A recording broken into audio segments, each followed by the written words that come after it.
कुछ समय पहले न्यूज आई थी कि भारत ने जापान की इकोनॉमी को पीछे छोड़ दिया है और हम दुनिया की 4th लार्जेस्ट इकोनॉमी बन चुके हैं। मुझे भी देखना था कि हम जापान से कितने आगे हैं। इसीलिए कुछ महीनों पहले हम जापान में गए। जापान से हमने बहुत कुछ सीखा, स्पेशली हमारे टूर गाइड से। टूर गाइड कुछ 60 साल के अंकल थे जो रिटायर हो चुके थे। सिर्फ एक्स्ट्रा फ्री टाइम में गाइड का काम कर रहे थे क्योंकि उनका इंग्लिश काफी अच्छा था। हमने उन्हें पूछा कि आप टोक्यो में कहाँ रहते हैं, तो उन्होंने कहा मैं टोक्यो में नहीं रहता, मैं टोक्यो से 350 किलोमीटर दूर सेंडाई में रहता हूँ। And I was shocked. 60 साल का इंसान रोज 350 किलोमीटर अप डाउन करता है, कैसे? The answer is Shinkansen, Japan की बुलेट ट्रेन, जो सिर्फ 1 hour 29 मिनट्स में सेंडाई से टोक्यो 350 किलोमीटर का सफर कंप्लीट करती है। भारत ने जापान को नंबर्स में पीछे जरूर छोड़ा होगा, लेकिन फिर भी हमारी सोच जापान से स्लो है और इसीलिए मुंबई, दिल्ली, बेंगलुरु जैसे शहरों में ट्रैफिक है।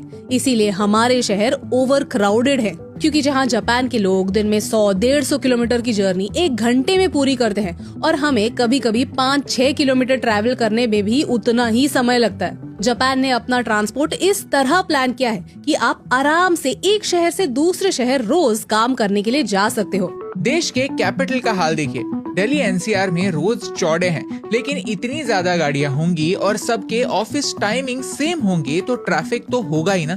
अब तो गाड़ियों पर जीएसटी भी कम हो गया, तो लोग और गाड़ियां लेंगे और फिर ट्रैफिक और बढ़ेगा।